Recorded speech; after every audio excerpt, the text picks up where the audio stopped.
Good morning to all of you. Let's start the class. A model of consumer decision making. ये marketing का ऐसा important topic है जो आप खुद से अपने आप को रिलेट कर सकें। इसमें आज हम जो भी पढ़ने जा रहे हैं, आप ये देखिएगा कि जब भी आप शॉपिंग करते हैं तो उसमें से कितनी बातों को आप इसमें से फॉलो करते हैं, क्योंकि ये जो प्रोसेस हम लोग आज पढ़ेंगे, हम खुद की अपनी जो है थिंकिंग होती है, परचेजिंग डिसीजन होता है, उसी से रिलेटेड है ये पूरा। आप देखिएगा कि जब आप खरीदने जाते हैं तो आप वाकई में एक्चुअली ये क्या है, जो डिसीजन मेकिंग प्रोसेस है वो एक थिंकिंग प्रोसेस है और उसके बाद उसका एग्जीक्यूशन है। जब आप शॉपिंग करने जाते हैं तो पहले कुछ सोचते हैं दिमाग में, इसके बाद फिर उसको एग्जीक्यूट करते हैं एज ए परचेज डिसीजन के रूप में। तो हमारे पास भी यही है। तो ये तो अभी एक सिंपल सा मैंने एक डायग्राम बनाया हुआ है कि आपकी शॉपिंग को कैसे होता है। यहाँ पर दिया हुआ है इनपुट। इनपुट में देखिए आपको जो फैक्टर इन्फ्लुएंस करते हैं उससे रिलेटेड, यहाँ पर आपके जो फैमिली, रिलेटिव, आपकी पर्सनालिटी, ये सारे फैक्टर्स हम यहाँ पर पढ़ चुके हैं। तो ये इनपुट है। ये क्या है, ये आपको परचेजिंग के लिए इन्फ्लुएंस करते हैं। ठीक, इसके बाद फिर क्या होती है, प्रोसेस होती है। आप दिमाग में सोचते हैं कौन सा खरीदना है, कैसे खरीदना है, प्राइस उसकी क्या होगी, उसके इंफॉर्मेशन कलेक्ट करना, ये सब कुछ आपकी ये प्रोसेस में है। ये फिर जब आप पूरा उसमें सब सोच लेते हैं और परचेजिंग का डिसीजन कर लेते हैं, तो फिर ये आपका एक आउटपुट निकल करके आता है। देखिए आपने यहाँ पर परचेज भी कर लिया, ये आपका परचेज हो गया। तो ये एक छोटा सा हमने, ये कोई ऐसा रियल में ऐसा नहीं है, ये हमने आपको केवल समझाने के लिए ये डायग्राम फ्रेम किया हुआ है। ठीक, अब जो आगे से है ये है model, model of consumer decision making. वो मॉडल ये है, ये मॉडल है। तो ये इसमें देखिएगा, जब भी अगर आपको एग्जाम में आता है ये मॉडल आप जरूर बनाइएगा, क्योंकि इससे ये कंज्यूमर का डिसीजन मेकिंग मॉडल है। कंज्यूमर डिसीजन मेकिंग मॉडल है और इसी का एक और आता है कंज्यूमर परचेज डिसीजन मेकिंग। ठीक है ना, तो वो भी इसी में इंक्लूड है, वो इसी में इंक्लूड है। जब हम आगे पढ़ेंगे तो इसी में वो इंक्लूड आएगा। इसी के कुछ स्टेप्स हम आगे और निकाल लेंगे। जैसे यहाँ पर आप देख रहे हैं जो सेकंड वाला ये डायग्राम बना हुआ है, इसी में से पहले ऊपर दो बॉक्स बने हैं, फिर नीचे के जो दो बॉक्स बने हैं, ये नीचे दो बॉक्स बने हैं, यहाँ से देखिएगा नीड रिकॉग्निशन का पहला स्टेप होता है, दूसरा होता है उसका इंफॉर्मेशन सर्च या अल्टरनेटिव इवेल्युएशन। ठीक, तीसरा होता, फिर इसके बाद इंफॉर्मेशन सर्च के बाद इवेल्युएशन ऑफ अल्टरनेटिव, फिर इसके बाद आप परचेज और फिर उसका पोस्ट परचेज बिहेवियर। ये 5 स्टेप्स होते हैं आपके कंज्यूमर परचेज डिसीजन मेकिंग में। ठीक, तो ये उसी का एक थोड़ा सा बड़ा फॉर्म है जिसको हमने एक मॉडल दे दिया है। तो इसको थोड़ा सा पहले समझ लीजिए, इसके बाद फिर आगे चलते हैं कि हम कंज्यूमर परचेज डिसीजन मेकिंग में क्या होता है।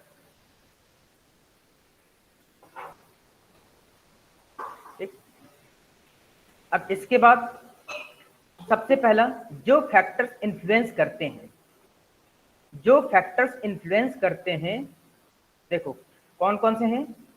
फर्म्स मार्केटिंग एफर्ट, जो आपको इनपुट होते हैं, जो आपके परचेजिंग डिसीजन को इन्फ्लुएंस कर सकते हैं, वो प्रोडक्ट, प्रमोशन, प्राइस या चैनल डिस्ट्रीब्यूशन, डिस्ट्रीब्यूशन चैनल। इतनी ये चीजें आपको प्रोडक्ट से रिलेटेड जो मार्केटर्स के फर्म से होती हैं, आपके प्रोडक्ट, प्रमोशन, प्राइस और चैनल ऑफ डिस्ट्रीब्यूशन। मतलब कि आपको अगर देखें, ये फिजिकल डिस्ट्रीब्यूशन होता है जो कहते हैं 4 पीस। ये 4 पीस आपके जो डिसीजन मेकिंग की प्रोसेस होती है उसको इन्फ्लुएंस करते हैं। इसके बाद जो आपके socio cultural economic environmental factor होते हैं, ये हम पीछे पढ़ चुके हैं जस्ट अभी इसके 1-2 लेक्चर पहले वाले में। कौन कौन से, family, informal sources, other non commercial sources, social class, सब कल्चर एंड कल्चर। ये आपके क्या है, ये भी आपके डिसीजन मेकिंग प्रोसेस को इन्फ्लुएंस करते हैं परचेज वाले। इसके अलावा कौन से होते हैं, जो आपके साइकोलॉजिकल फैक्टर्स होते हैं, वो होते हैं आपके मोटिवेशन, परसेप्शन, लर्निंग, पर्सनालिटी और एटीट्यूड। ये भी हम लोग पढ़ चुके हैं, ये भी हम लोग पढ़ चुके हैं। तो आप देखेंगे कि ये देखिए ऊपर जो दो रूम बॉक्स बने हैं उनका रिलेशनशिप नीचे से देखें, नीचे वाले से जो आपके साइकोलॉजिकल फैक्टर हैं, जो ऊपर के दोनों फैक्टर है उसका मतलब कि साइड और अपर दोनों साइड में रिलेशन है। इसके बाद जो साइकोलॉजिकल फील्ड है वो कनेक्टेड है आपके जो कंज्यूमर की डिसीजन मेकिंग है, जो कंज्यूमर की डिसीजन मेकिंग प्रोसेस है उससे। देखिए कहाँ से, नीड रिकॉग्निशन से, परचेज सर्च से, फिर इसका परचेज प्री परचेज सर्च से जो इंफॉर्मेशन सर्चिंग होती है, फिर इसके बाद इवेल्युएशन ऑफ अल्टरनेटिव से, फिर इसके बाद आपका परचेज डिसीजन आता है। परचेज डिसीजन जिससे आप क्या करते हैं, एक्सपीरियंस करते हैं, जो पोस्ट परचेज इवेल्युएशन होता है। तो ये देखिए नीचे से इसका लिंक फिर इसमें दिया है एक्सपीरियंस में। इस एक्सपीरियंस से जो होता है उसका इम्पैक्ट कहाँ, आपके बिहेवियर पर पड़ता है। ये देखिए बिहेवियर आपके क्या है, मोटिवेशन, परसेप्शन, लर्निंग, पर्सनालिटी और एटीट्यूड, ये आपके इससे लिंक्ड है। तो ये आपका क्या है, एक brief model of consumer decision making है। ठीक, अब बात करते हैं जो इसका डिसीजन मेकिंग प्रोसेस है वो मेन ये है। ये जो आपका ऊपर दिया Okay, है, sir. हाँ जी, So some students are texting that they are joining the class and waiting in the lobby. pardon, speak again. So some students are waiting in the lobby and texting to ask sir to join. So I am admitting them. Okay, sir.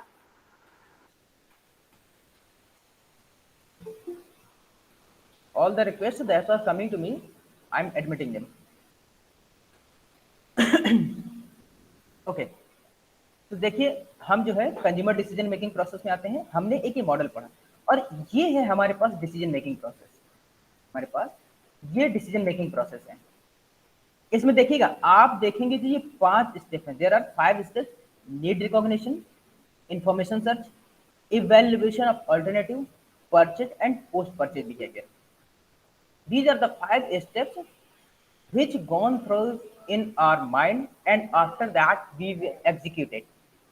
ये हमारे mind में कहाँ तक चलता है, जब तक कि हम पोस्ट परचेज वो परचेज डिसीजन नहीं ले लेते। जब हम परचेज डिसीजन ले लेते हैं, इसके बाद जो पोस्ट परचेज बिहेवियर होता है वो हमारे पर कहाँ पर, ये जो पिछला मॉडल देखिए, मैं आपको फिर से पिछला मॉडल दिखा रहा हूँ। यहाँ पर देखिए नीड रिकॉग्निशन, ये यहाँ पर देखिए प्री परचेज सर्च, इसको बोलते हैं इंफॉर्मेशन सर्च, फिर इवेल्युएशन ऑफ अल्टरनेटिव, ये तीसरा, फिर यहाँ पर सबसे नीचे वाले में परचेज जिसमें लिखा है ट्रायल एंड रिपीट परचेज, फिर लास्ट में लिखा है पोस्ट परचेज इवेल्युएशन, फिर एक्सपीरियंस। ठीक, तो अब जरा फिर से इसको नीचे आइए, देखिए एक तो वही सेम दिया हुआ है, need recognition, information search, evaluation of alternative, purchase, post purchase behaviour. और ये सारी चीजें किससे इन्फ्लुएंस्ड होती हैं, ये सारी चीजें आपकी इन्फ्लुएंस्ड होती हैं cultural factor, social factor, individual and psychological factors affect all steps. ये आपके, हमने ये सारी चीजें, कल्चरल फैक्टर हमने पढ़ लिया है, सोशल फैक्टर्स हमने पढ़ लिया है, फैमिली पढ़ लिया है हमने, और रेफरेंस ग्रुप, इसके बाद इंडिविजुअल जो डिटर्मिनेंट्स होते हैं हमने वो उसमें भी पढ़ा, पर्सनल और इंटरपर्सनल, दो तरह के हमने इंडिविजुअल डिटर्मिनेंट्स पढ़े थे, पर्सनल और इंटरपर्सनल, जो आपके परचेज बिहेवियर को इन्फ्लुएंस करते हैं। तो देखिए ये आपका शॉपिंग डिसीजन का एक मॉडल है और ये आपको इन्फ्लुएंस करने वाले फैक्टर हैं। ये फैक्टर आपके हर स्टेप्स को इन्फ्लुएंस करते हैं। ये factor cultural, social, individual, individual में यहाँ पर आपके जो है पर्सनालिटी, एटीट्यूड और वो सब साइकोलॉजिकल में आपके जो जाते हैं, सारे फैक्टर आपके हर एक स्टेप्स को इन्फ्लुएंस करते हैं कि आपको कैसे परचेज डिसीजन लेते हैं। अब सबसे पहले शुरू से देखते हैं। सबसे पहला स्टेप है नीड रिकॉग्निशन। इसके बारे में थोड़ा डिटेल में पढ़ते हैं। नीड रिकॉग्निशन क्या है, internal stimuli and external stimuli. Stimuli का मतलब होता है वो फैक्टर्स जो आपको इंस्पायर कर रहे हैं परचेजिंग के लिए, वो फैक्टर्स जो आपको इंस्पायर कर रहे हैं परचेजिंग के लिए। ठीक, result of imbalance between the present state and preferred state. अब यहाँ पर ये क्या है, ये एक ऐसी सिचुएशन है, ये एक ऐसी सिचुएशन है जहां पर आप सोच रहे हैं कि मेरी क्या रिक्वायरमेंट है और वो फुलफिल होने के बाद कहां पर होगी, वो सेटिस्फाइड कब होगी। तो अब यहाँ पर जो इंटरनल स्टिमुलाई और एक्सटर्नल स्टिमुलाई हैं, ये वो हैं जो आपको फैक्टर्स इन्फ्लुएंस कर रहे हैं। ये स्टिमुलाई का मतलब वो फैक्टर्स जो आपके परचेजिंग डिसीजन को इन्फ्लुएंस कर रहे हैं, किसके लिए, परचेजिंग के लिए। There is a result between your present state and preferred state, मतलब कि प्रेजेंट में अभी जब आपकी नीड है, आपको किसी पर्टिकुलर प्रोडक्ट या सर्विस की रिक्वायर्ड है, और उसके बाद जब आपको मिल जाएगी वो क्या होगी। ये दो सिचुएशन है। अब एक तरह से हम थोड़ा इस तरह से इसको एग्जाम्पल से समझते हैं कि आपकी नीड रिकॉग्निशन कैसे होती है। मान लीजिए आपको किसी पार्टी में जाना है, suppose that you have to go to an party. ठीक, इसके बाद जब आप पार्टी में जाते हैं तो आपको अच्छा देखना है, now you want to look good, आपको अच्छा देखना चाहते हैं, तो आप क्या करते हैं, आप कुछ ऐसे प्रोडक्ट्स अप्लाई करते हैं जिसको लगता है कि आपको इस्तेमाल करने के बाद आप अच्छे लगने लगते हैं, आप अच्छे लगने थे। जब भी आप कभी पार्टी में जाते हैं तो आप, ऐसा नहीं होता कि जो नॉर्मल कैजुअल जैसे आप रहते हैं वैसे ही आप अ, चले जाएंगे। उसमें क्या होगा, आपकी जो पार्टी वाली ड्रेस होती है या पार्टी वाले जो आपके कॉस्ट्यूम होती है वो अलग होती है, और इवन आपका जो नॉर्मल कैजुअल होती है वो अलग होती है। तो क्या है, अभी आपका प्रेजेंट में जो भी है, आप प्रेजेंट में आपकी जो भी, लेकिन अब आपकी नीड क्या है कि आपको वहां पर अच्छा दिखना है। आपकी नीड क्या है, वहां पर अच्छा दिखना है। तो आप क्या करते हैं, वो आपकी प्रेफर्ड स्टेट है, वो आपकी प्रेफर्ड स्टेट है, और जो अभी आप हैं वो आपकी प्रेजेंट स्टेट है। तो अब इन दोनों को, इसमें स्टिमुलस क्या हुआ है, स्टिमुलस है वो पार्टी जहां पर आपको अच्छा दिखना है, ये आपके एक्सटर्नल स्टिमुलस है। ये आपके जो पार्टी जहां पर जाना है वो आपके एक्सटर्नल स्टिमुलस है, और आपके अंदर से मतलब कि जैसे आपको लगता है कि आपको पहनने के बाद आपकी पर्सनालिटी अच्छी हो जाएगी, जो आपके इंटरनल स्टिमुलाई हैं वो आपको स्टिमुलेट कर रहे हैं, आपको किस बात के लिए, ताकि आप वो चीज खरीदें और परचेज करें। जैसे आप लोग जब ब्यूटी पार्लर वगैरह जाते हैं या सैलून वगैरह में जाते हैं तो क्या होता है, वहां पर आप अपने आप को इस अकॉर्डिंग बनाते हैं, तो वो आपके इंटरनल स्टिमुलस हैं। Now you are feeling good, जब आप अच्छे दिखने लगते हैं तो now you are feeling good. ये आपकी नीड रिकॉग्निशन है, ये आपकी नीड रिकॉग्निशन है। ठीक, इसको थोड़ा और देखते हैं। Recognition of a need occurs when a consumer is faced with a problem। Need आपकी कब होती है, जब आप कोई प्रॉब्लम फेस करते हैं। अब प्रॉब्लम का मतलब ये नहीं कि आप समस्या से हैं, समस्या से मतलब ये होता है कि आपके पास किसी चीज की जरूरत है। प्रॉब्लम का मतलब यहाँ है आपकी कोई ऐसी जरूरत है जिसको आप उसको सेटिस्फाई करना चाहते हैं, ये है आपकी रिकॉग्निशन ऑफ नीड। अब जैसे हम अगर बात करें, अगर किसी को भूख लगी है तो वो क्या है, खाना चाहेगा, तो ये उसकी प्रॉब्लम है कि उसको भूख लगी है तो उसकी रिक्वायरमेंट खाना है। ठीक है ना, तो ये क्या है आपकी रिकॉग्निशन ऑफ नीड। तो जब वो कहीं जाएगा, कहाँ जाएगा, होटल या रेस्टोरेंट में जहां पर उसको खाना मिलेगा। ठीक, among consumers there seem to be two different problems recognition style. अब यहाँ पर दो तरह की जो प्रॉब्लम रिकॉग्निशन होती हैं वो हो सकती हैं। कौन सी, एक होती है एक्चुअल स्टेट टाइप्स, दूसरी होती है डिजायर्ड स्टेट टाइप। एक्चुअल में देखिए क्या होता है, consumers who perceive that they have a problem when a product fails to perform satisfactory. Consumers को क्या लगता है कि जब उन्होंने कोई प्रोडक्ट लिया है और वो उसका परफॉर्मेंस उनके उस लेवल को सेटिस्फाइड नहीं कर पाता जो उनकी रिक्वायरमेंट थी। ठीक है ना, दूसरा, the desire for something new में ट्रिगर द डिसीजन प्रोसेस। अब वो कुछ नया ट्राई करना चाहते हैं, वो कुछ नया ट्राई करना चाहते हैं, ठीक है ना। तो वो उनके डिसीजन प्रोसेस को ट्रिगर कर सकता है। यहाँ पर दो तरह की प्रॉब्लम सिचुएशन हो सकती है। एक ऐसा जब कोई प्रोडक्ट वो लेते हैं और वो उनके जो रिक्वायरमेंट है उसको सेटिस्फाइड नहीं कर पाता, तो क्या हो सकता है, फिर वो उसकी जगह दूसरा नया कुछ ट्राई करना चाहते हैं, ठीक है ना। तो ये हमारे पास दो तरह की प्रॉब्लम रिकॉग्निशन स्टाइल है। हमारे पास दो तरह की प्रॉब्लम रिकॉग्निशन, आप याद रखिएगा। जैसे मान लीजिए अगर हम जो है कहीं जा रहे हैं मार्केट में, हमें शूज लेना है, हमें शूज लेना है, हमने क्या किया, शूज लिया।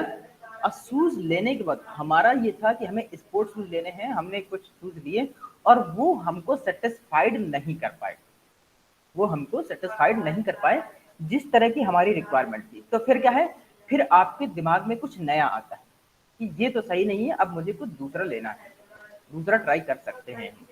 तो ये है एक्चुअल स्टेट टाइप्स और डिजायर्ड स्टेट टाइप्स, ठीक।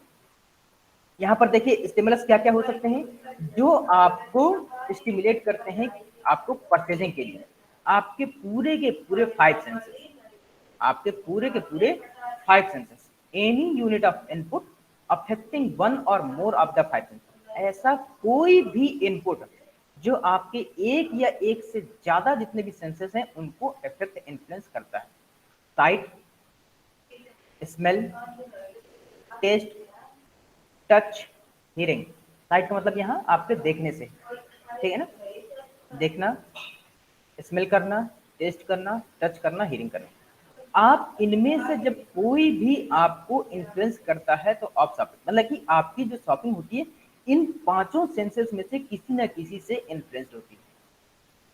जब आप कहीं ऐसी जगह जाते हैं तो जो आप परफ्यूम खरीदते हैं वो ऐसा परफ्यूम क्यों खरीदते हैं जो आपको फील कराए कि आप अच्छे महक रहे हैं, ऐसा क्यों खरीदते हैं, आप उसकी फ्रेग्रेंस को फील करते हैं, आप उसकी फ्रेग्रेंस को फील करते हैं। आप जब क्लॉथिंग या जो आपका कॉस्ट्यूम या जो ड्रेसिंग सेंस होता है जब पहनते हैं तो ऐसा क्यों होता है कि आपको लगता है कि आपको अच्छा दिखना है, तभी तो आपको शॉपिंग करते हैं। अगर आपको पार्टी में जाना है तो आप बेहतर अच्छा देखना चाहते हैं। जब आप खाने के किसी रेस्टोरेंट में जाते हैं, होटल में जाते हैं तो वहां पर आप अच्छा से अच्छा खाना चाहते हैं। तो ये सब क्या है, आपके ऐसे स्टिमुलस हैं जो आपको शॉपिंग के लिए स्टिमुलेट करते हैं। अब बात करते हैं वांट। वांट क्या है, recognition of an unfulfilled need and a product that will satisfied.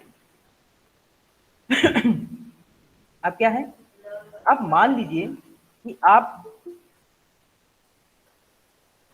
कहीं रेस्टोरेंट में गए थे, आप रेस्टोरेंट में गए थे, आपको भूख लगी थी, आपको भूख लगी थी और आपको वहां खाना अच्छा नहीं मिला, आपको खाना अच्छा नहीं मिला। तो क्या हुआ, आपकी हंगर को सेटिस्फेक्शन नहीं मिला आपको। आपने वहां पर दाल चावल सब्जी रोटी खाया लेकिन दाल कच्ची थी या चावल कच्चा था या रोटी जली हुई थी, तो क्या हुआ, आपको सेटिस्फेक्शन नहीं मिला, आपको सेटिस्फेक्शन नहीं मिला। तो आप क्या करते हैं, उसके कुछ ऐसे एट्रीब्यूट या फीचर हैं उस प्रोडक्ट के जो आपकी रिक्वायरमेंट नीड को सेटिस्फाइड नहीं कर रहा है, तो फिर क्या होता है, फिर आप दूसरा कुछ खाना चाहते हैं, आप कुछ दूसरा खाना चाहते हैं। आपकी हंगर तो शांत हो रही है लेकिन आपको लगता है कि अभी आप सेटिस्फाइड नहीं हुए हैं, तो फिर आप क्या करते हैं, हो सकता है कि चलो हम कुछ मिठाई खा लेते हैं, कोई डिजर्ट खा लेते हैं तो सेटिस्फेक्शन मिल जाता है। So this is your want, ये आपकी वांट है जो कब जनरेट होती है, जब आपकी नीड अनफुलफिल्ड होती है। जब आपकी नीड अनफुलफिल्ड होती है तब आपकी वांट जनरेट होती है। जब कोई प्रोडक्ट लेते हैं उसके किसी भी फीचर या एट्रीब्यूट की वजह से आपके नीड को फुलफिल नहीं हो पाती है, तब आप वांट की जनरेशन होती है। एक चीज याद रखिएगा, तीन चीजें होती हैं, एक होती है नीड, एक होती है वांट और एक होती है डिमांड। नीड, वांट, डिमांड, ये तीनों चीज अलग है, ये तीनों चीज अलग हैं in the terms of marketing. Marketing में तीनों चीजें अलग हैं, इनको कभी भी आप कंपैरिजन नहीं कीजिए।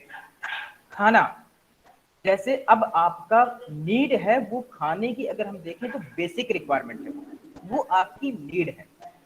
वांट में क्या है, आप उससे बेटर कर रहे हैं, खाने से आपको सेटिस्फेक्शन नहीं मिला है, तो आपने क्या किया, आपने जो दाल चावल रोटी खाई थी उसकी जगह आपने पिज्जा ले लिया, आपने पिज्जा ले लिया। डिमांड, डिमांड वो होती है जो आपकी जरूरी नहीं है कि फुलफिल हो, आपकी फुलफिल नहीं हो।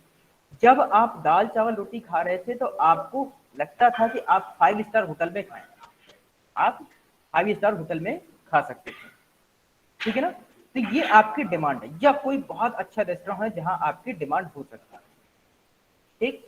जैसे एक एग्जांपल और देखते हैं, नीड वांट डिमांड। ये 3 मार्केटिंग की बेसिक चीजें हैं जो आपके इंटरव्यू में या कहीं पर भी क्वेश्चन में पूछी जाती है कि what are the need want and demand. Exam में भी पूछा जाता है। आपको कहीं जाना है, आपको कहीं जाना है, आप साइकिल से जा सकते हैं, आपको 10-15 किलोमीटर जाना है, आप साइकिल से जा सकते हैं, और आपकी उसकी नीड फुलफिल हो रही है, आपकी नीड उससे फुलफिल हो रही है, ठीक। लेकिन उसके कुछ एट्रीब्यूट या फीचर है जिससे आप सेटिस्फाइड नहीं। मान लीजिए क्या, कि आपको वो 10-15 किलोमीटर जाने में आपको 1 घंटा लगा, एक टाइम ऐसा आपका फीचर है जिसकी वजह से आपकी वो नीड फुलफिल नहीं हुई। तो आप क्या सोचते हैं कि आपके पास बाइक या कार होती, आपके पास बाइक या कार होती, ये आपकी वांट है, ये आपकी हो गई वांट। याद रखिएगा, साइकिल आपकी नीड, यहां पर बाइक या कार आपकी वांट हो गई। अब उस कार या बाइक में भी आप अच्छा ब्रांड चाहते हैं। मान लीजिए अगर कार है तो आपको लग्जरी चाहिए, या बाइक है तो आप उसमें कोई महंगी बाइक चाहिए, ये आपकी डिमांड है। काश ये होता, काश ये होता, दिस इज योर डिमांड। याद रखिएगा, नीड वांट डिमांड, ठीक है ना। अब आते हैं रिकॉग्निशन ऑफ अनफुलफिल्ड वांट्स। जब आपकी अनफुलफिल्ड वांट्स होती हैं तब आपकी डिमांड जनरेट होती है। When A current product is not performing properly, जब आपका जो करंट प्रोडक्ट या सर्विस जो आप कंज्यूम कर रहे हैं वो प्रॉपर परफॉर्म नहीं कर रहा है, या when the consumer is running out of an product, या जब कंज्यूमर के पास वो प्रोडक्ट नहीं होता है, या when another product seems superior to one currently used, जब उसको लगता है कि जो प्रोडक्ट मैं इस्तेमाल कर रहा हूं इससे मेरे पास बेहतर होता, इससे मेरे पास बेहतर होता। अभी हमने क्या बताया, हमने यही बताया कि जब जैसे आपकी जो साइकिल थी, साइकिल से नीड तो पूरी हो रही थी, लेकिन क्या था उससे आपकी नीड सेटिस्फाइड नहीं हो रही थी। ऐसे ही जब आपकी वांट्स सेटिस्फाइड नहीं होती है तब आपकी डिमांड होती है, ठीक है ना। तो जब आपका प्रोडक्ट जो इस्तेमाल कर रहे हैं और उसका परफॉर्मेंस प्रॉपर नहीं होता, आपकी रिक्वायरमेंट तो पूरी हो रही है लेकिन आप उससे कुछ और ज्यादा चाहते हैं, आप सेटिस्फाइड नहीं हैं, ठीक है ना। जैसे जब आप कार की डिमांड चाह रहे थे, मान लीजिए अभी आपके पास बाइक है, बाइक से काम हो रहा है, लेकिन आप चाहते हैं कि आपके पास कार हो, और फिर कार में आप सोचते हैं कि आपके पास क्लास सुपीरियर सुपीरियर प्रोडक्ट हो, BMW हो या मर्सिडीज हो। When another product seem superior to the one currently used, जब आपके पास जो आप इस्तेमाल कर रहे हैं आप उसे सुपीरियर चाहते हैं, तो दिस इज योर डिमांड, ठीक। आप देखते हैं, तो ये तो आपकी हो गई नीड या प्रॉब्लम रिकॉग्निशन। देखिए, इनकी वजह से आपने नीड वांट डिमांड देखी कि ये कैसे आपके दिमाग में शॉपिंग की प्रॉब्लम को जनरेट कर रहे हैं। जैसे नीड रिकॉग्निशन या प्रॉब्लम रिकॉग्निशन, जो आपका पहला स्टेप है वो था आपका प्रॉब्लम रिकॉग्निशन, ये था नीड रिकॉग्निशन। कैसे हुआ, सॉरी, आपने ये देखा, आपने देखा कि कैसे आपकी प्रॉब्लम रिकॉग्नाइज है, आपको क्या खरीदना है अब आपको ये पता चल गया, ठीक। अब देखिए, आपकी नीड पता चली या वांट पता चली या डिमांड जो भी पता चली, आपके पास एक प्रॉब्लम आ गई। अब आपने उस प्रॉब्लम को आइडेंटिफाई किया। अब आपको क्या करना है, इंफॉर्मेशन सर्च। अब आपको जो भी प्रोडक्ट खरीदना है, आपकी जो प्रॉब्लम रिकॉग्नाइज हुई है उसके लिए आप क्या करेंगे, इंफॉर्मेशन सर्च। इंफॉर्मेशन सर्च का मतलब कि वो कैसा है, कहाँ मिलेगा, कितने का मिलेगा, उसके अल्टरनेटिव्स क्या हैं, ये सब हम चीज़ों को देखना पड़ेगा। So internal information search, internal information search क्या है? When recall information in memory. अब जब हम साइकिल से उस पर आ गए थे, कार पर, मान लीजिए हमको अगर हमारे वांट को सेटिस्फाइड करना है तो हमें कार चाहिए, तो आपके पास कार के बारे में जितनी भी आपकी मेमोरीज होंगी, आप तो पहले वो सोचते हैं, आपके पास कार के बारे में जो भी मेमोरीज हैं आप वो सोचते हैं कि कार में क्या क्या होना चाहिए। ठीक, सेफ्टी के पर्पज से देख रहे हैं, माइलेज के पर्पज से देख रहे हैं, प्राइस के पर्पज से देख रहे हैं, आपके ऐसी जितनी भी चीजें हैं, या आपके पास हो सकता है कुछ ब्रांड्स की ऐसी इंफॉर्मेशन हो जो आपको क्या होता है, पता चलता है, जिससे कि हमें कार में क्या क्या रिक्वायरमेंट हो सकती है, कार के बारे में और क्या इंफॉर्मेशन आप कलेक्ट कीजिए। एक तो ये हो गई जब आपकी मेमोरी आप खुद में जो आप स्टोर है, जो आप जानते हैं। रिकॉल, हमने जो लर्निंग में पढ़ा था, तो लर्निंग में हमने एक पढ़ा था मेमोरी, लर्निंग में मेमोरी रिकॉल हमने पढ़ा था। तो उसमें क्या है, आपके पास जो पर्टिकुलर प्रोडक्ट, ये आपकी जो प्रॉब्लम है उससे रिलेटेड आपकी मेमोरी में क्या क्या इंफॉर्मेशन है, ये हो गया। फिर इसके बाद एक्सटर्नल इंफॉर्मेशन सर्च, आप जो है बाहर से इंफॉर्मेशन कलेक्ट करते हैं, जैसे seek information in outside environment, बाहर से। Non marketing control, marketing control. अब नॉन मार्केटिंग कंट्रोल का मतलब है कि वो सारे ऐसे फैक्टर, ऐसे इंफॉर्मेशन सोर्सेज जहां से आपको उसके बारे में इंफॉर्मेशन मिल सकती है, वो बगैर नॉन मार्केटिंग के, मतलब कि वो मार्केटिंग वाले नहीं है। कि जैसे आपने किसी से पूछ लिया वर्ड ऑफ माउथ कि हमें कार लेनी है, हमें इसके बारे में इंफॉर्मेशन बताइए कि कौन सी कार लें, कौन सी ब्रांड की अच्छी, तो आप इस तरह से, तो मार्केटिंग नहीं होती वो, आप जनरली आप इंफॉर्मेशन बाहर से कलेक्ट कर रहे हैं। ठीक, इसके अलावा एक होती है marketing control information. Marketing control information में क्या होती है, जो आपको दिखाया जाता है कंपनीज द्वारा, जो आपको कंपनीज द्वारा दिखाया जाता है। जैसे आप मान लीजिए एडवर्टीजमेंट देखते हैं, आप बाइक या कार, अगर आपकी जो प्रॉब्लम थी, तो जब एडवर्टीजमेंट देखते हैं तो उसमें बताता है कि हमारी कार या बाइक में क्या क्या फीचर है। उसमें बताएगा माइलेज में सबसे अच्छा, उसका लुक बहुत अच्छा, उसका सेफ्टी फीचर बहुत अच्छे, उसकी हैंडलिंग बहुत अच्छी, उसकी व्हील बैलेंसिंग बहुत अच्छी। ये सारी की सारी चीज़ें आपको मार्केटिंग जो कंट्रोल्ड सोर्सेज होते हैं वहां से आपको इंफॉर्मेशन मिलती है। ये क्या है, अभी आप क्या कर रहे हैं, आपकी जो प्रॉब्लम थी उसको परचेज जो करनी प्रॉब्लम थी उसको सेटिस्फाइड करने के लिए क्या कर रहे हैं, इंफॉर्मेशन सर्च कर रहे हैं। ये आप इंफॉर्मेशन सर्च कर रहे हैं। याद रखिए जब आप प्रोडक्ट लेते हैं तो ये करते हैं, खुद सोचिए पहले, आप पहले इसको सोचिए कि क्या वाकई में आप करते हैं। जैसे मान लीजिए आपको कोई कॉस्टली प्रोडक्ट लेना है, अगर आपको कोई घर लेना है तो आप क्या देखते हैं, सबसे पहले तो जो नॉन मार्केटिंग है, अगर आप कहीं फ्लैट लेना है तो जो नॉन मार्केटिंग है, जिन्होंने वहां से लिया हुआ है, उनसे आप पूछ सकते हैं कि यहाँ का एनवायरनमेंट कैसा है, फ्लैट कैसे हैं, फैसिलिटीज़ कैसी हैं ये। फिर इसके बाद जो कंपनीज के होते हैं आप उससे देखते हैं कि वहाँ पर क्या क्या फीचर हैं। ये सब आप क्या करते हैं, इंफॉर्मेशन कलेक्ट कर रहे हैं। ठीक, इसके बाद सोर्सेस ऑफ इंफॉर्मेशन आपके देखिए क्या क्या हो सकते हैं। सोर्सेस ऑफ इंफॉर्मेशन क्या क्या हो सकते हैं जो मार्केट डोमिनेटेड है। देखिए एडवर्टाइजिंग से आपको मिल सकता है, एडवर्टाइजिंग आप देखते हैं, मैंने भी बताया। सेल्स पर्सन, सेल्स पर्सन होते हैं जो आपको इन्फॉर्मेशन देखते हैं, अपने आपके पास बहुत से ऐसे सेल्स पर्सन आते रहते हैं जो बताते हैं कि हमारा प्रोडक्ट लीजिए कितना अच्छा है, ये इसमें ये फीचर, ये फीचर। आपने देखोगे ना आर वगैरह के, या आपको बहुत से ऐसे प्रोडक्ट के आपके पास सेल्स पर्सन आते हैं, उनसे आपको इन्फॉर्मेशन मिलती है प्रोडक्ट के बारे में। ठीक है, फिर इसके बाद है इंफॉर्मेशन। इंफॉर्मेशन का मतलब कि जो अलग अलग सोर्सेज हैं, पेपर से, मैगजीन से, या आपके होर्डिंग से, इनसे जहां जहां से भी आपको इंफॉर्मेशन मिलती है, यहाँ से भी आप क्या है, मार्केटर क्या करते हैं, अपने प्रोडक्ट की इंफॉर्मेशन देने के लिए कुछ कम्युनिकेशन चैनल्स होते हैं या कुछ मीडियम होते हैं, मीडिया चैनल्स होते हैं, जहां पर अपने प्रोडक्ट की इंफॉर्मेशन वो देते हैं, आपको वहां से मिल जाता है। ठीक, इसके अलावा वेबसाइट्स होती हैं, वेबसाइट से आप इंफॉर्मेशन कलेक्ट करते हैं। इंटरनेट, इंटरनेट आजकल बहुत अच्छा सोर्स है किसी भी तरह की इंफॉर्मेशन के लिए। किसी भी तरह की इंफॉर्मेशन के लिए आप इंटरनेट पर जाइए और आपको तुरंत सारी इंफॉर्मेशन मिल जाएगी। ठीक। Point of sales material, point of sales material का मतलब कि कंपनी या ऑर्गेनाइजेशंस के कुछ ऐसे पॉइंट ऑफ सेल्स होते हैं जहां से आपको पूरी इंफॉर्मेशन मिल जाती है। आपको देखिए एग्जाम्पल के तौर पर बताता हूँ कि कुछ लोग क्या होता है कैनोपी लगा करके खड़े होते हैं, आपको कैनोपी लगा करके खड़े होते हैं और वो जब आप वहां जाते हैं तो केवल आपको इंफॉर्मेशन देते हैं और जब आपको परचेज करना होता है तो वो आपको शोरूम या शॉप पर भेज देते हैं।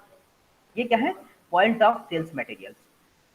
आपने देखा होगा ना कि जैसे बाइक का या कार के जो सेल्स पर्सन होते हैं वो कैनोपी लगा करके खड़े हो जाते हैं और केवल इंफॉर्मेशन देते हैं। ठीक है ना। इवन ये तो केवल प्रोडक्ट की बात है, सर्विसेज में भी यही होता है।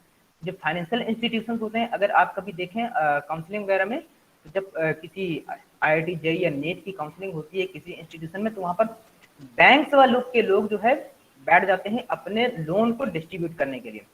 अब बताते हैं कि आइए हमारे यहाँ के बैंक के इंटरेस्ट रेट इतने कम है, तो क्या है पॉइंट ऑफ सेल्स। ठीक ना। फिर वो इन्फॉर्मेशन कलेक्ट करते हैं। क्या करते हैं फिर जब आप इंक्वायरी के लिए जाते हैं तो आपका नंबर ईमेल और सब पूछ लेते हैं, फिर आपको उसी से वो मैसेज करते रहते हैं कि आप कब ले रहे हैं, कब ले रहे हैं, हमारे पास ये फीचर है और नया प्रोडक्ट है, इस तरह से। फिर ये तो हो गया market dominated sources of information. इसके बाद है नॉन मार्केट डोमिनेटेड स्टिमुलाई। ये जो आपको इंस्पायर करते हैं कौन से, friends, family, opinion leaders, media, इनसे भी आपको इंफॉर्मेशन मिलती है प्रोडक्ट के बारे में। ये हम सारा friends, family, opinion leaders, media, ये हम सब पढ़ चुके हैं कि कैसे ये आपके परचेजिंग डिसीजन को इन्फ्लुएंस करते हैं। Factors that are likely to increase pre purchase search. अब ऐसे कौन कौन से फैक्टर्स हैं जो आपके प्री परचेज सर्च को बढ़ा सकते हैं, प्री परचेज सर्च को बढ़ा सकते हैं। पहला प्रोडक्ट फैक्टर, सबसे पहला तो प्रोडक्ट ही है कि आप कौन सा प्रोडक्ट ले रहे हैं उसके बारे में सारी information. Situational factor, situational factor को ना किस सिचुएशन में आप उसका इस्तेमाल कर रहे हैं, किस सिचुएशन में उसका इस्तेमाल कर रहे हैं। Experience, social acceptability, value related consideration, ये आपकी सिचुएशन से मैच कर रहा है कि नहीं। अगर आपको कुछ प्रायर एक्सपीरियंस है उससे रिलेटेड, आपकी सोसाइटी के, आपका मतलब कि जो सोशल स्टेटस है उससे रिलेटेड। अब ऐसा तो नहीं कि आपकी इनकम बहुत कम हो और बहुत आप ज़्यादा महंगा प्रोडक्ट ले रहे हैं। आपकी सोशल स्टेबिलिटी यहाँ पर इनकम से रिलेटेड, एजुकेशन से रिलेटेड, सोसाइटी से रिलेटेड, यहाँ पर सोशल एक्सेप्टेबिलिटी होनी चाहिए। Value related consideration, value related मतलब कि जितना आप पैसा दे रहे हैं उसी के अकॉर्डिंग आप प्रोडक्ट चाहते हैं, जितना आप पैसा दे रहे हैं उसी के अकॉर्डिंग आप प्रोडक्ट चाहते हैं। Now consumer factors, demographic characters and personality. Consumer factors में क्या हो, डेमोग्राफिक फैक्टर, डेमोग्राफिक फैक्टर में आपकी बहुत सी चीजें आती हैं, जैसे आपका जेंडर, आपकी एज, आपकी एजुकेशन, आपकी इनकम, आपका सोशल स्टेटस, ये सारे आपके, आपका बिहेवियरल इन्फ्लुएंस, ये सब आपके डेमोग्राफिक फैक्टर्स हैं जो आपकी इंफॉर्मेशन सर्च को इंक्रीज कर सकते हैं। साथ में ही आपकी पर्सनालिटी भी, आपकी पर्सनालिटी, जैसे आप बहुत से लोगों ने एक रॉयल एनफील्ड मोटरसाइकिल आती है वो सब लोग नहीं खरीदते, वो जिनकी पर्सनालिटी थोड़ा हैवी होती तो वो चाहते हैं कि उनके पास वो इस तरह से है, वो डेमोग्राफिक फैक्टर। अब इसके बाद ये भी आप देखिए कि उसकी, उसमें बहुत सी चीज़ें ऐड होती हैं, एजुकेशन, इनकम। जरूरी नहीं कि सारे फैक्टर एक साथ ही काम करें, ये सारे के सारे फैक्टर में से कई, कुछ एक दो तीन चार कुछ भी फैक्टर ये इन्फ्लुएंस करते हैं शॉपिंग के लिए। जैसे अगर किसी के पास पैसा है और उसकी पर्सनालिटी अच्छी है तो वो रॉयल एनफील्ड को प्रेफर कर सकता है। ठीक। और किसी के पास नहीं है तो अपनी पर्सनालिटी के हिसाब से फिर वो हीरो की कोई बाइक खरीद सकता है या फिर वो बजाज की कोई खरीद सकता है जो सस्ती हो। तो ये फैक्टर्स ऐसे हैं जो आपकी इंफॉर्मेशन सर्च को इंक्रीज कर सकते हैं। ठीक। तो ये हो गया आपका इंफॉर्मेशन सर्च कि आपको परचेसिंग डिसीजन से पहले इंफॉर्मेशन सर्च कैसे होती है। थर्ड स्टेप है आपका इवेल्युएटिंग अल्टरनेटिव, इवेल्युएटिव अल्टरनेटिव। ये एक बहुत इंपॉर्टेंट है। इसमें एक होता है इवोकशेट, इवोकशेट, अभी हम इसका एक और डायग्राम देखते हैं तब उसमें और क्लियर होगा। इवेल्युएशन क्या, determine criteria to be use for evaluation of product. अब मान लीजिए आपको जो कार लेनी थी तो आपके पास जो क्राइटेरिया है प्रोडक्ट्स के इवेल्युएशन का वो क्या है, किस क्राइटेरिया पर आप अपनी कार को लेना चाहते हैं, ठीक, माइलेज के बेस पर, प्राइस के बेस पर, सेफ्टी के बेस पर, ये सब आप देखना चाहते हैं। अभी इसमें रैंकिंग होती है, आप इस पे नंबरिंग भी करते हैं कि आपको क्या क्या चाहिए होता है। मान लीजिए आपने कहा कि मुझे फर्स्ट प्रायोरिटी पर सेफ्टी चाहिए, तो आप जो कार ले रहे हैं यहाँ पर कई ब्रांड लिख लेते हैं, आप कई ब्रांड लिख लेते हैं। मान लीजिए आपने लिख लिया मारुति सुजुकी, सेंट्रो, निसान, होंडा, इस तरह से कुछ लिख लिया। अपने आपने उसमें सेफ्टी को देखिए, सेफ्टी में कौन सा, मान लीजिए 1 से 4 तक या 5 तक पॉइंट आपने डिसाइड कर लिए और सब में लिख लिया सेफ्टी को, मारुति सुजुकी को 3 पॉइंट, होंडा को 4 पॉइंट, सेंट्रो के पॉइंट, इतने पॉइंट, इस तरह से कर लेते हैं। फिर आप निकालते हैं कि आपको कौन सा चाहिए होता है, ठीक है ना। तो चलिए अभी आगे देखते हैं। तो क्राइटेरिया आप डिसाइड करते हैं कि आप कौन कौन से क्राइटेरिया पर अपने प्रोडक्ट को एवेल्युएट करना चाहते हैं। आपने कुछ क्राइटेरिया सेट कर रखे होंगे। जब आप प्रोडक्ट लेने जाते हैं, लैपटॉप खरीदना है, तो आपको क्या चाहिए, उसकी रैम अच्छी हो, उसकी स्क्रीन अच्छी हो, एलईडी हो, एलसीडी हो, उसका मेमोरी अच्छी हो, उसमें स्टोरेज कैपेसिटी अच्छी हो, उसका प्रोसेसर का स्पीड अच्छी, ये सब क्राइटेरिया है। जब वो ब्रांड दिखाता है, जब शॉपकीपर आपको ब्रांड दिखाता है, तो फिर आप सारे ब्रांड्स को क्या करते हैं, इवेल्युएट करते हैं, ठीक है ना। So access the relative importance of the each criteria. अब क्या है, हर क्राइटेरिया जो आपने सेट कर रखा है, आपने जो क्राइटेरिया सेट कर रखा है उसका इवेल्युएशन करते हैं। कैसे, मान लीजिए आपने 4 नंबर सेफ्टी को दिया था, फिर इसके बाद माइलेज को कितना मार्क्स दिया, क्यों, किस बेस पर, आपने अपनी इंपॉर्टेंस के बेस पर, अपनी इंपॉर्टेंस की बेस पर कि कौन सा क्राइटेरिया आपके लिए ज्यादा इंपॉर्टेंट है, माइलेज ज्यादा इंपॉर्टेंट है या सेफ्टी ज्यादा इंपॉर्टेंट है। मान लीजिए आपको कौन सा इंपॉर्टेंट है, तो जिसमें मान लीजिए माइलेज ज्यादा है, अगर आपका माइलेज प्रेफरेंस है तो आप उसमें उसको पहले ज्यादा मार्क्स देंगे। अगर आपका सेफ्टी पहले ज्यादा इंपॉर्टेंस है तो आप सेफ्टी वाले को ज्यादा इंपॉर्टेंस देंगे। तो आपके पास क्या है कि जो आपके पास क्राइटेरिया सेट कर रखे हैं उसमें इंपॉर्टेंस के अकॉर्डिंग आपको कौन कौन से फीचर्स ज्यादा इंपॉर्टेंट हैं, उनको आप रिलेटिवली एसेस करते हैं, इवैल्यूएट करते हैं। Now evaluate each alternative based on the identified criteria. अब आपके पास जितने भी ब्रांड हैं, आपके पास जितने भी ब्रांड हैं, आप उन सबको इस अपने जो क्राइटेरिया सेट किए हैं उसके बेस पर इवैल्यूएट कर लीजिए। अब देखिए क्या निकल के आएगा, ये है इवोल्यूशन ऑफ अल्टरनेटिव्स, ये है इवोक सेट, ये है इवोक सेट। इवोक सेट में क्या होता है, evaluation of products, analyse products attribute, use cut off criteria, rank attribute by importance. आपको क्या करना है,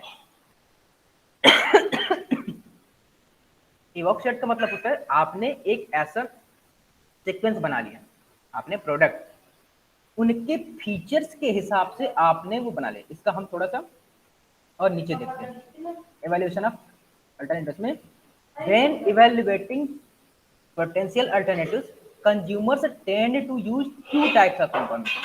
क्या, a list of brand, the evoke set, जो लिस्ट ऑफ ब्रांड है उसको बोलते हैं इवोक सेट, ठीक है ना। The criteria they will use to evaluate each brand, मतलब कि वो फीचर्स या क्राइटेरिया हैं जिस पर आपको हर ब्रांड को इवैल्यूएट करना है। अभी मैं दिखाऊंगा, अगर इसमें दिया होगा तो ठीक, नहीं तो फिर मैं जो है अलग से दिखा दूंगा मैं उसको फिर, ठीक है। तो ये दो चीजें हमें उसमें एवैल्यूएशन में जरूरी होती है। एक तो लिस्ट ऑफ ब्रांड होती है जिसको हम लोग इवोक शीट बोलते हैं। इवोक शीट में देखिए, एक तो ये है आपका इवोक शीट, क्या है, ये आप देखिए एक कीप बनी हुई है, कीप बनी हुई है। कीप का मतलब है कि इसमें आपके पास ढेर सारे ब्रांड हैं, ढेर सारे ब्रांड हैं। और जब परचेज होगा, देखिए पहले आपके पास इतने ज्यादा सबसे ऊपर, फिर क्राइटेरिया के बेस पर आप सिलेक्ट करते जाना, फिर ये कम, फिर कम, फिर ये कम, फिर ये कम होते चले जा रहे हैं, और फिर आपके पास केवल परचेज वाला एक बचता है। यहाँ पर देखिए इवैल्यूएशन ऑफ प्रोडक्ट करते हैं, एनालाइज प्रोडक्ट एट्रीब्यूट्स। आपको प्रोडक्ट एट्रीब्यूट्स का मतलब कि उसके फीचर जो क्राइटेरिया आपने सेट कर रखे हैं उसके हिसाब से आप प्रोडक्ट को एट्रीब्यूट कर, हर ब्रांड को एनालाइज कर रहे हैं। फिर यूज कट ऑफ एरिया, फिर सारे पॉइंट आप ऐड कर लेते हैं कि आपको कौन सा, जिसमें आपको सबसे ज्यादा कट, एक मिनिमम क्राइटेरिया सेट कर लेते हैं कि आपके पास जो चाहिए था, मुझे ये फीचर के साथ इतना कट ऑफ अगर हो तो हम उस प्रोडक्ट को ले लेंगे। Then rank attributes by importance, आपको जो है जो आपके इंपॉर्टेंस के क्राइटेरिया है उनको आप रैंक कर दीजिए, 1 2 3 4 5 उस तरह से। ठीक। So the evoked set refers to the specific brands of the consumer considers in making a purchase in a particular product category. ये क्या है? Evoked set एक ऐसा स्पेसिफिक ब्रांड का कलेक्शन है जो कंज्यूमर परचेज के समय ब्रांड को रखता है। मान लीजिए जब अगर कार खरीदनी है उसको, तो कार खरीदने के लिए उसके पास जितने भी ब्रांड होंगे वो रख लेता है, और उनमें जैसे मारुति, होंडई, सेंट्रो, निसान, टाटा मोटर्स, इस तरह से सब रख लिया। उसमें फीचर के हिसाब से उनको क्राइटेरिया से वो सेट कर रहा है। Now the inert set is those brands to which the consumer is indifferent because they are perceived as having no advantage. फिर वो क्या करता है? वो ये भी रखता है कि अगर उसके फीचर, कोई भी फीचर उसके काम का नहीं, या जिसमें वो ज्यादा नॉलेज नहीं रखता, उसको कैटेगराइज नहीं कर पाता। अब जैसे मान लीजिए कि BMW है और उसका हुंडई है मान लीजिए, दोनों में सेफ्टी फीचर दोनों में अच्छे हैं, बहुत अच्छे हैं, तो क्या है, ऐसे फीचर्स में वो इनडिफरेंट होता है, ऐसे फीचर्स में वो इनडिफरेंट होता है। तो उसको लगता है कि फिर उसके दूसरे क्राइटेरिया पर जाएगा, क्योंकि अब इसमें से उसको कोई ज्यादा खास बेनिफिट समझ में नहीं आ रहा है, तो वो दूसरे फीचर में जाएगा जिससे उसको उसका वो डिफरेंशिएट कर सके। अब देखिए यहाँ पर एक इवोक्ड सेट दिया हुआ है, ये एक इवोक्ड सेट दिया हुआ है। पहले क्या है? ये ऑल ब्रांड्स हैं, ये सभी ऑल ब्रांड्स हैं, जिसमें से कुछ नॉन ब्रांड्स हैं, कुछ अननोन ब्रांड्स हैं, कुछ नॉन ब्रांड है और कुछ अननोन ब्रांड है। ठीक, तो आप देखेंगे तो मोस्टली अननोन ब्रांड की तरफ वो है, ज्यादा वो होता है। ठीक,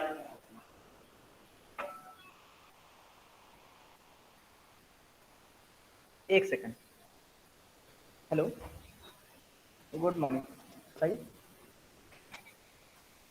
नहीं यार, अभी तो नहीं आएंगे हम, तो अगर जरूरी हो तो फिर आ जाएंगे हम। हाँ हाँ,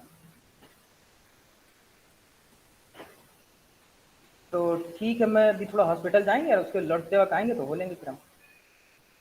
ठीक है, तो यहाँ पर देखिए इवोक सेट दिया हुआ है। जब आपके पास अननोन ब्रांड होते हैं, जब आपके पास अननोन ब्रांड होते हैं, तो आप उसमें इनडिफरेंट ज्यादा होते हैं, उनको इनडिफरेंट ज्यादा होते हैं। ठीक है ना? अब इवोक्ड में क्या होता है? इवोक्ड में भी आपके पास कुछ एक्सेप्टेबल ब्रांड होते हैं जिसको आप ज्यादा जानते हैं, ठीक है ना, ज्यादा जानते हैं, और उसमें से फिर जो इवोक्ड सेट होता है, आप उसमें से जिसको आपको समझ में आता है, सारे फीचर मैच कर जाते हैं, आप फिर उसको परचेज कर लेते हैं। जो एक्सेप्टेबल ब्रांड, मान लीजिए कि आपको 4 कारें ऐसी आई जिसमें आपको सारे फीचर मैच कर रहे हैं, अब फिर क्या करते हैं? वो ब्रांड जिसको लगता है कि आप सबसे ज्यादा पसंद करते हैं, आप वो वाला परचेज कर लेते हैं। Now consumer decision rules. Consumer decision rules क्या होता है?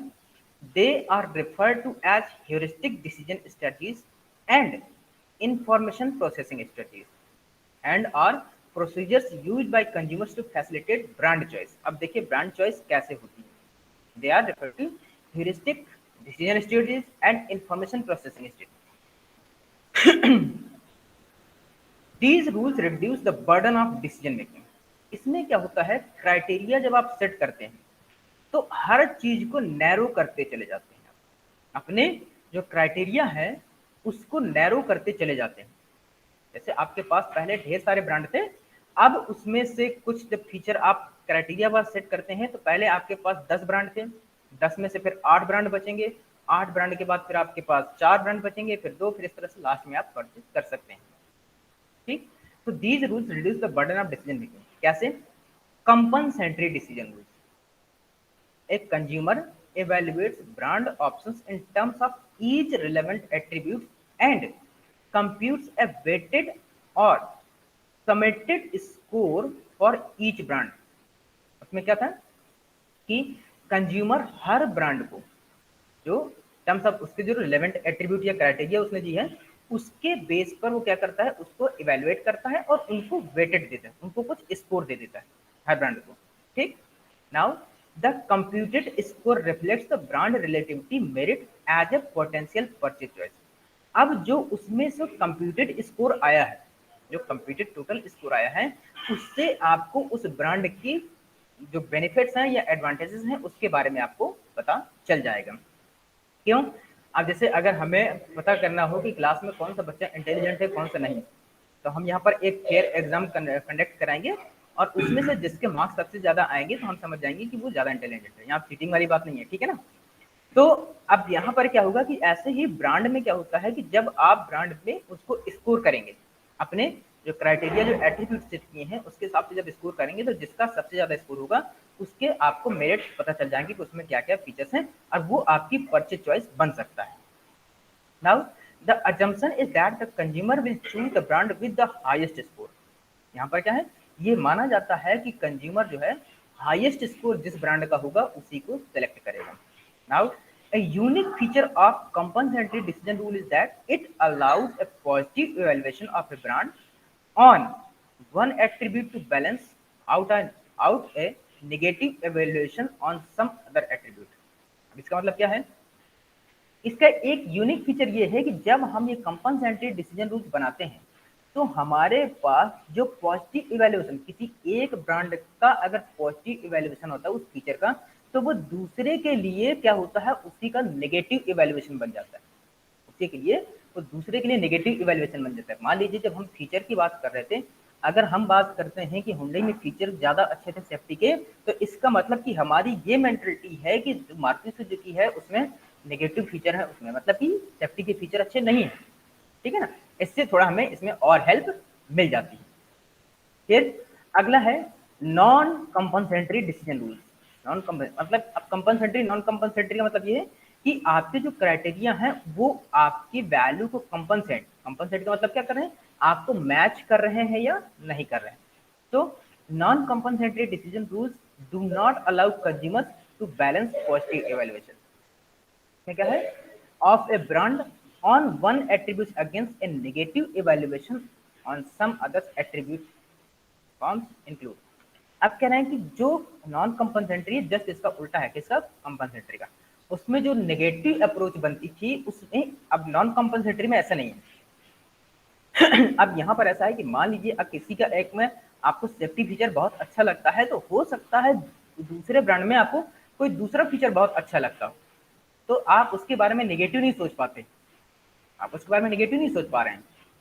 तो कंजंक्टिव डिसीजन रूल्स अब क्या करता है इस कंडीशन में, the consumer establishes a minimally acceptable level that is established as a cut off point for each attribute. तो उसमें फिर क्या है कि वो मैच करके देखता है, उसमें मैच करके देखता है कि हम अगर एक साथ कई फीचर मिला लें, हम उसमें कई फीचर मिला लें फिर उसके साथ उसका क्या हमारे पास डिसीजन बनता है। In any particular brand falls below the cutoff point on any one attribute, the brand is eliminated from the consideration। हमने जब कई फीचर मिला करके उसका एवेल्युएशन किया तो जिसका कट ऑफ पॉइंट सबसे नीचे होगा हम उसको हटा देंगे, तो हमारे पास क्या होगा, ब्रांड और कम बच जाएंगे। हमारे पास एक तरह से हम ये मानते हैं छन्नी का काम करते हैं, छन्नी में से जो है बड़े बड़े जो दाने होते हैं कंकड़ पत्थर वो हटाते चले जाते हैं और हमारे पास कम होता चला जाता है, छानते हैं हमसे, ठीक। Disjunctive rule, this rule mirrors the conjunctive, जो ऊपर है कंजंक्टिव डिसीजन रूल उसका जस्ट ये उल्टा है।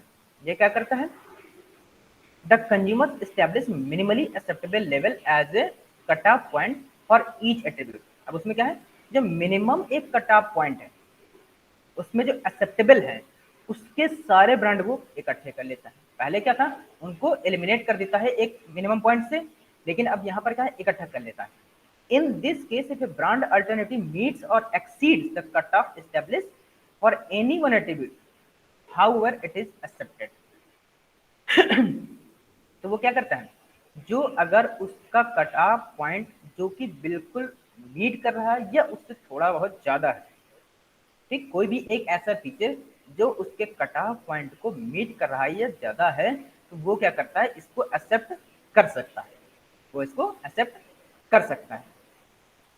आगे आते हैं लेक्सिकोग्राफिक डिसीजन रूल। लेक्सिकोग्राफिक का मतलब होता है कोश रचना। कोश रचना यहाँ पर जैसे कोश रचना का मतलब सेल्स का स्ट्रक्चर होता है ना 1 by 1 रैंकिंग से, ऐसे ही इसको लेक्सिकोग्राफी को बोलते हैं कोश रचना का डिसीजन रूल, ठीक। So the consumer first ranks the attribute in terms of perceived relevance और इम्पोर्टेंस। इसमें क्या करता है, कंज्यूमर फीचर्स को रैंक कर देता है, किस फीचर को उसको कौन सा नंबर चाहिए, 1 2 3 4 5। Now the consumer then compares the various brand alternatives in terms of the single attribute that is considered most important। अब फिर क्या करता है, वो एक एक ब्रांड को एक एक एट्रीब्यूट से कंपेयर करता है, किस टर्म में, कि जो उसके लिए सबसे ज्यादा इंपॉर्टेंट है। हर ब्रांड के एक एक फीचर को वो कंपेयर करता है अपने जो उसने क्राइटेरिया सेट किया है, जो नंबर उसने दिया हुआ है। If one brand scores sufficiently high on this top ranked attribute, it is selected and the process ends। अब अगर इसमें से कोई भी ब्रांड जो सबसे ज्यादा स्कोर कलेक्ट करता है, वो जो टॉप पर होता है उसको सेलेक्ट कर लेता है, बाकी का प्रोसेस वहीं से खत्म हो जाता है। Now, the highest ranked attribute may reveal something about the individual's consumer orientation। इसका मतलब ये है कि जब हाईएस्ट जिस एट्रीब्यूट जिस फीचर को उसने सबसे ज्यादा नंबर दिए होंगे, इसका मतलब कि कस्टमर वो उसमें उसी से ओरिएंटेड चाहता था, मतलब कि उसको मेन वही फीचर चाहिए था जो उसने जिसको हाईएस्ट नंबर दिया हुआ है। ठीक, नाउ देखिए 9 out of 10 shoppers who get to the score for frequently purchased items have a specific shopping strategy for saving money। 9 में से 10 जो खरीदार होते हैं वो क्या करते हैं, जब खरीदते हैं ना तो पैसा बचाना, मतलब कि प्राइस इसमें बताया है कि उसका मेन वो होता है स्ट्रेटजी, उनकी मेन स्ट्रेटजी होती है कि उनकी सेविंग मनी। तो क्या होता है, प्रैक्टिकल लॉयलिस्ट। प्रैक्टिकल लॉयलिस्ट क्या होते हैं, look for ways to save on those brands and products that they would buy anyway.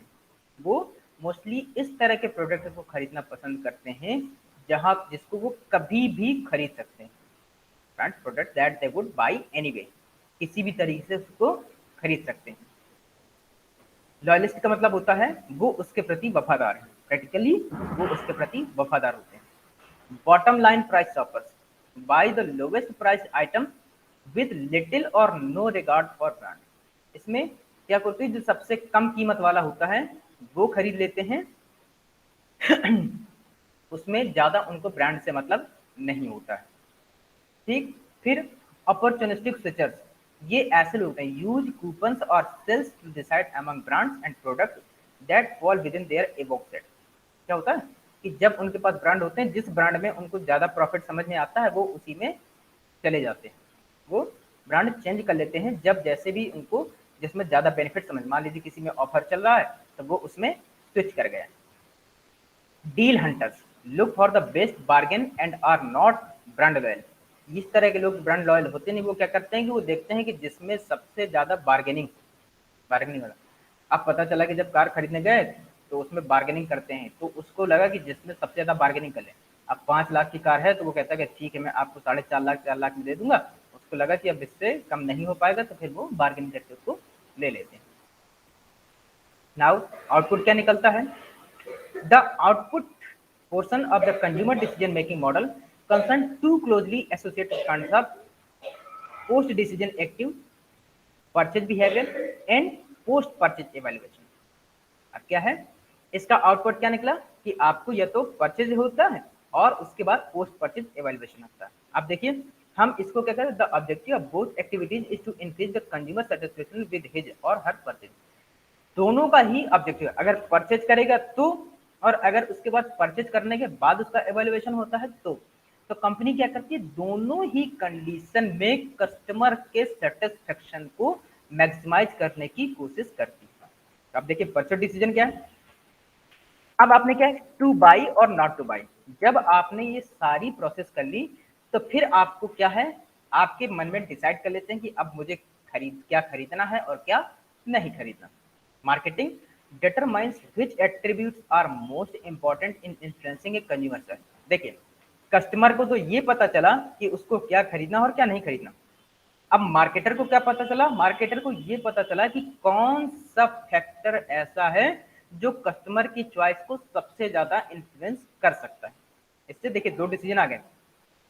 तो इस तरह से जब परचेज होगी ये डिसीजन आएंगे नहीं, तो इसमें से क्या हो सकता है, इसके 3 पॉसिबल आउटकम हो सकते हैं, इसके 3 पॉसिबल आउटकम्स हो सकते हैं। या तो वो ट्रायल परचेज कर सकता है, ट्रायल परचेज कर लेंगे, एक बार हम चलो खरीद लेते हैं, इसके बाद देखते हैं।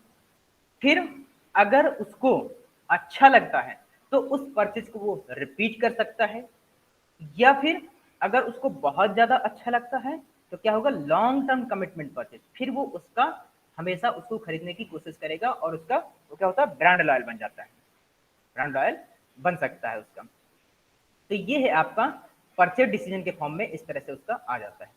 ठीक, अब आते हैं post purchase behaviour. Post purchase behaviour में क्या, अब आपने चाहे ट्रायल के लिए खरीदा हो, चाहे आपने रिपीट किया हो, या आपने लंबे समय के लिए कमिटमेंट किया हो, अब आपका पोस्ट परचेज बिहेवियर, खरीदने के बाद क्या होगा, explain the consumers post purchase evaluation process. आपका क्या है, पोस्ट परचेज बिहेवियर आपका यहाँ पर मॉनिटर हो रहा है। क्या, कॉग्निटिव डिसोनेंस। कॉग्निटिव मतलब है अब मतभेद क्या हो सकता है, अब आपने जो खरीदा है आपके रिस्पेक्ट में क्या हो सकता है और मार्केटर के रिस्पेक्ट में क्या हो सकता है। मार्केटर का देखिए और खुद का देखिए। Did I make a good decision, जब आपने खरीद लिया तो आप क्या सोचते हैं, क्या मैंने ये खरीद करके सही किया है, क्या मेरा डिसीजन सही था मेरा खरीदने का, या did I by the right product, क्या मैंने सही प्रोडक्ट खरीदा है, क्या मैंने सही प्रोडक्ट खरीदा है,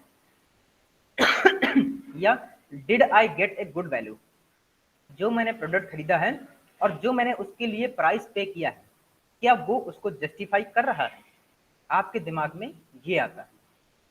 ठीक, मार्केटर क्या सोचता है, can minimize through effective communication, क्या वो फॉलो अप करेगा, आपको आपको फॉलो अप करेगा ताकि आप उसके परचेज को रिपीट कर सकें, गारंटी दे सकता है, वारंटी दे सकता है। ये आपके मार्केटिंग के टर्म, जब आप परचेज कर लेंगे तो क्या है, गारंटी वारंटी के जरिए आपको कम्युनिकेट करता रहेगा, आपका कम्युनिकेशन उसमें स्ट्रॉन्ग करता रहेगा। ठीक है ना, तो ये पोस्ट परचेज बिहेवियर होता है। Now as consumer use a product they evaluate its performance in light of their own expectation. जब कस्टमर प्रोडक्ट खरीद लेता है तो जो उसकी खुद की एक्सपेक्टेशन होते हैं वो उस पर इवेल्युएट उसको करता है। कस्टमर खरीदने के बाद जो उसको फीचर चाहिए थे, जो उसके एक्सपेक्टेशन थे, अब वो देखता है कि वो उसके एक्सपेक्टेशन मैच हो रहे हैं या नहीं हो रहे। अब वो जो उसके एक्सपेक्टेशन या उसकी परफॉर्मेंस हो सकती है प्रोडक्ट की, वो 3 तरीके से हो सकती है। कौन से, actual performance match the standards leading to a neutral feeling, मतलब कि लगभग जो उसने कहा था एक्चुअल परफॉर्मेंस मैच कर रही है, अब उसमें उसकी न्यूट्रल फीलिंग है, हाँ चलो ठीक है, जो हमने लिया ठीक ठाक है। Positive disconfirmation when the performance exceed the standard.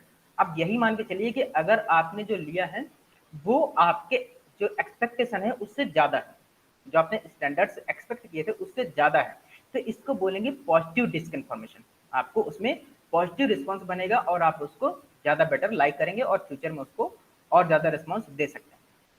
फिर एक होता है negative disconfirmation when the performance is below the standard. जब आपने जो प्रोडक्ट खरीदा है उसका स्टैंडर्ड आपने जो एक्सपेक्ट किया था उससे नीचे हो, तो आपका क्या होगा, नेगेटिव डिसकन्फर्मेशन। ठीक, so an important aspect of the purchase process is reducing post purchase cognitive dissonance। तो इसका एक इम्पॉर्टेंट है जो पोस्ट परचेज डिसोनेंस है। कॉग्निटिव डिसोनेंस का मतलब होता है मतभेद। मतभेद का मतलब जो आपने प्रोडक्ट खरीदा है उसमें आपके सेटिस्फेक्शन लेवल में जो डिफरेंसेस हैं उनको कम करना, डिफरेंसेस को कम करना है। ठीक है ना, तो मार्केटर क्या करता है, reducing post purchase cognitive dissonance, उनको कम करने की कोशिश करता है और वो चाहता है कि आप उसके प्रोडक्ट को पसंद करें। तो cognitive dissonance is inner tension that a consumer experiences after recognizing an inconsistency between behavior and values or opinions। ये क्या है, आपने जो सोचा था, जो आपने स्टैंडर्ड जो थे उसके बीच में, और आपने जो एक्सपीरियंस किया है प्रोडक्ट को लेने के बाद, उसमें क्या है, आपको मार्केटर पता लगाता है कि आपको क्या और क्या बेटर वो कर सकता है। अब ये outcomes of the post purchase evaluation last है, इसका देख लीजिए। Actual performance match expectation. आपका जो है जो पोस्ट परचेज है वो क्या क्या हो सकते हैं, एक्चुअल परफॉर्मेंस आपके एक्सपेक्टेशन को मैच किया, एक्चुअल परफॉर्मेंस आपका जो एक्सपेक्टेशन थे उससे जो ज़्यादा मिला तो पॉजिटिव डिसकन्फर्मेशन होगा, और अगर बिलो का एक्सपेक्टेशन है तो आपका नेगेटिव डिसकन्फर्मेशन होगा। तो ये है आपका पोस्ट परचेज इवैल्यूएशन। तो ये आपका हो गया टोटल क्या, कंज्यूमर डिसीजन मेकिंग प्रोसेस का मॉडल पूरा। अब यहां तक अगर किसी की कोई प्रॉब्लम हो तो पूछ सकता है।